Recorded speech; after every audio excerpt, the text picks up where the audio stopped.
Arkadaşlar, bugün sizlere gördüğünüz gibi hazır piva slime tutkallarından slime yapacağız. Biz döktük kabımıza. Evet, biz bunları kırtasiyelerden aldık. Şimdi evet, bak şöyle gösterelim size. Gördüğünüz gibi biz mavi aldık rengimizi. Tutkalımızı döktük. Evet, ihtiyacımız olan malzemeler: yapıştırıcımız, Boraksı suyumuz, simimiz. Biz bir de tıraş köpüğü katacağız katacağız içine. Evet. Daha kabartırsın diye. Tutkalımızı döktük. Karıştıralım birazcık. Evet. Karışmak önemli değil.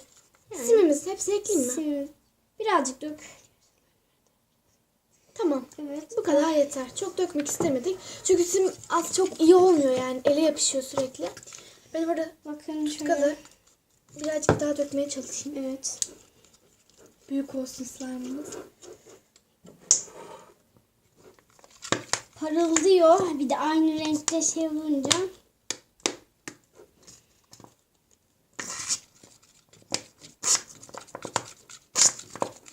Evet, tamam. Evet, biz yavaş yavaş borak suyumuzu yapalım. Hayır, tıraş köpüğü. Pardon. Çalkalayalım. Tıraş köpüğümüzü çalkaladık. Şimdi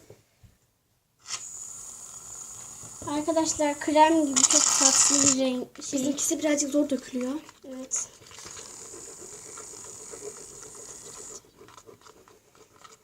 Karıştı. Rengi çok tatlı oluyor arkadaşlar. Elime sürmüş.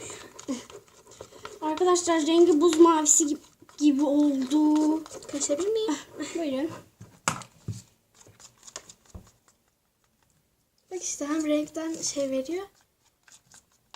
Göster bakalım bir rengimizi. Daha deminki rengimiz lacivertti, şu renkti. Birazcık daha koyuydu. Şimdiki rengi bundan bir tane.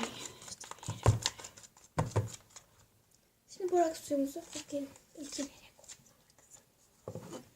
Evet, şöyle kaşık kaşık ekleyeceğiz biz. Çok az döktüm. Tamam. Toparlanıyor. Dur. Dök. Tamam.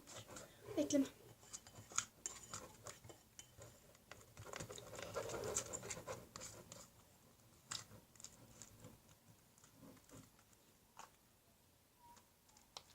Biz hemen buna birazcık daha borak su ekleyip geliyoruz. Evet, slime'ımız oldu. Birazcık yapışıyor. Tabii bunu elle oynayınca geçiyor. Bakın. Şu biçimde. İlkim, renk çok güzel oldu. Evet, gel sen yanıma. Şu malzemelerimizi koyalım. Biz hemen geliyoruz. Pardon arkadaşlar, bir telefon görüşmesi yapmak zorunda kaldık. Evet, bu slime'ımız da oldu. Bakın. Bir kere daha açalım. Son kez.